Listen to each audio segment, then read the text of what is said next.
नदीच्या पुनरुज्जीवनाचा निर्धार, सांगली जिल्हा राबवणार शिरपूर पॅटर्न, आदर्श चारा छावणी चालवून दाखवा आर पाटील, सांगलीतले व्यापारी स्थलांतराच्या मनस्थितीत आणि राज्य सरकार उभारणार 584 गोदामं। नमस्कार, आता पाहूया सविस्तर वृत्त। माणदेश अनेक वर्षांपासून दुष्काळाने होरपळत आहे। त्यामुळे माणगंगा नदीचं पुनरुज्जीवन करण्याचा विचार आता पुढे आला आहे।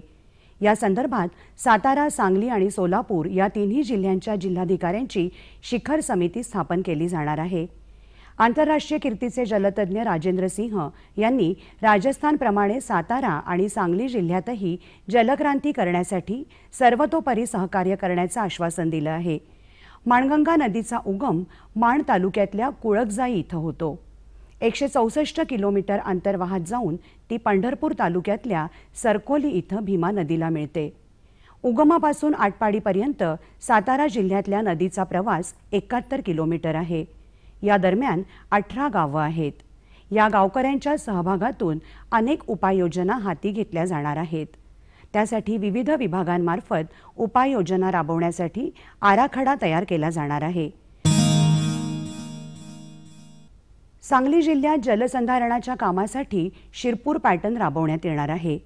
सरकारकडून अनुदान मिळत नसलेल्या कामांसाठी स्वयंसेवी संस्थांनी पुढे यावं असं आवाहन जिल्हा परिषदेचे अध्यक्ष अमरसिंह देशमुख यांनी केलं आहे। जिल्ह्याचा पूर्व भाग गेल्या 2 वर्षांपासून दुष्काळानं होरपळून निघतो आहे। वाड्या, वस्त्या आणि गावातल्या लोकांना 1000-2000 लिटरच्या टाक्या दिल्या तर पाण्यासाठीची त्यांची वणवण थांबेल। तसंच छावण्यांच्या ठिकाणीही पाण्याच्या टाक्या देण्याची गरज आहे। शिरपूर पॅटर्ननुसार लोकसहभाग आणि श्रमदानातून शासकीय योजनांच्या माध्यमातून बांधलेले सिमेंटचे बंधारे आणि तलावातला गाळ काढण्यात येतो। बंधारे आणि तलाव यांची खोली तसंच रुंदी वाढल्यानं पावसाचं पाणी बंधाऱ्यात आणि तलावात पूर्वीच्या तुलनेत 10 ते 15 पट अधिक साचतं। त्याचा परिणाम म्हणून भूजलाची पातळी झपाट्यानं वाढते। विहिरी आणि कूपनलिकांमध्ये त्यामुळे किमान 5-6 वर्ष पाणी कमी पडत नाही। तासगाव तालुक्यात भीषण दुष्काळ आहे। त्यामुळे चारा छावणी चालवताना कसूर केली तर चारा छावणी चालक असो किंवा शासकीय अधिकारी असो त्यांची गय केली जाणार नाही असा इशारा राज्याचे गृहमंत्री आर पाटील यांनी दिला आहे। दुष्काळाची गंभीर परिस्थिती लक्षात घेऊन संबंधित गावातल्या अधिकाऱ्यांनी गावातच राहावं तसंच सुट्ट्या बंद कराव्यात असे आदेश गृहमंत्र्यांनी दिले आहेत। अधिकाऱ्यांवर अवलंबून न राहता पदाधिकाऱ्यांनी सामाजिक भान ठेवून प्रत्येक गावापर्यंत जाऊन तिथल्या समस्यांना भिडावं तसंच शासकीय अधिकाऱ्यांनीही आदर्श चारा छावणी चालवून दाखवावी असं आवाहन त्यांनी केलं। सांगलीची बाजारपेठ वारंवार बंद पडत असल्यानं व्यापारी हळदीचे सौदे आठवड्यातून एकदा जयसिंगपूर, तासगाव आणि कागवाडमध्ये स्थलांतरित करण्याच्या मनस्थितीत आहेत। या बाजार समित्यांकडून सांगलीतल्या व्यापाऱ्यांना बोलवणं आलं आहे। तिथल्या सुविधा, बँकिंग व्यवस्था, उपकर, वाहतूक व्यवस्था आदींची पाहणी येत्या 20 ते 30 एप्रिल दरम्यान करण्यात येणार आहे। त्यानंतर आठवड्यातून एकदा तरी या बाजारात सौदे करण्याचा निर्णय व्यापारी घेणार आहेत। गेल्या 4 वर्षात सांगलीतलं मार्केट यार्ड विविध कारणांनी 75 वेळा बंद राहिलं आहे। त्यामुळे बाजारपेठेवर परिणाम होत आहे। सध्याच्या बंदमुळे हळदीचे व्यवहार मराठवाड्यातल्या नांदेड, हिंगोली, वसमत, भोकर, भैसा आदी ठिकाणी स्थलांतरित होत आहेत।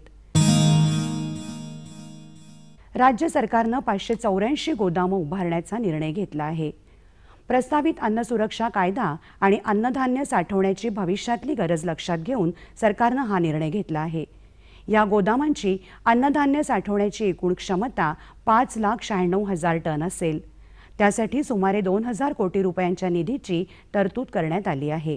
राज्याचे अन्न आणि नागरी पुरवठा मंत्री अनिल देशमुख यांनी सोमवारी विधान परिषदेत ही माहिती दिली। राज्यात सध्या 1024 गोदामं आहेत। त्यांची क्षमता सुमारे 5.5 लाख टन इतकी आहे। मात्र 192 गोदामं नादुरुस्त असल्यानं सुमारे 78,000 टन क्षमतेची कमतरता निर्माण झाली आहे। त्यामुळे निधीच्या उपलब्धतेनुसार गोदाम दुरुस्तीचा कार्यक्रमही शासनानं हाती घेतला आहे। शासकीय गोदामांची पुरेशी व्यवस्था नसलेल्या जिल्ह्यांमध्ये धान्य साठवणुकीसाठी गोदाम भाड्यानं घेतली जातात। त्यासाठी वर्षाला 94 लाख रुपये भाडं द्यावं लागतं। सार्वजनिक वितरण व्यवस्थेच्या माध्यमातून राज्यात दरमहा सुमारे 4.5 लाख टन अन्नधान्याचं वितरण होतं. केळी बागेची स्वच्छता राखावी. प्रति झाड प्रतिदिन किमान 20 लिटर पाणी द्यावं. केळीसाठी एप्रिल महिन्यात ठिबकद्वारे देण्याच्या पाण्याची गरज 9 ते 10 लिटर प्रति तोटी प्रतिदिन आहे.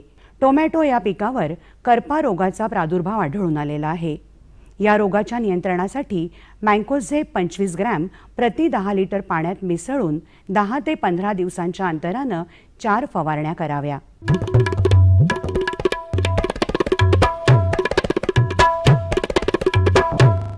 आता बघूया कराड कृषी उत्पन्न बाजार समितीचे काही बाजारभाव प्रति क्विंटलमध्ये.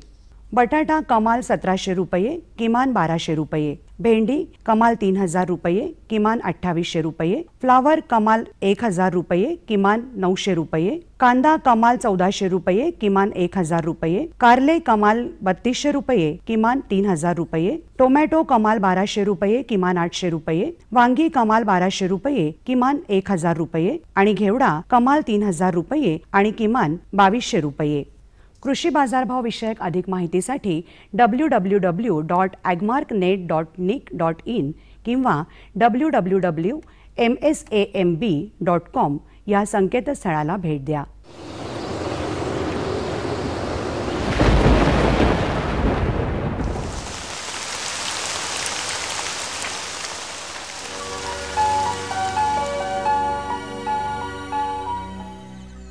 येत्या 48 तासात विदर्भात तुरळक ठिकाणी पाऊस पडण्याची शक्यता असून हवामान मुख्यतः कोरडं राहील.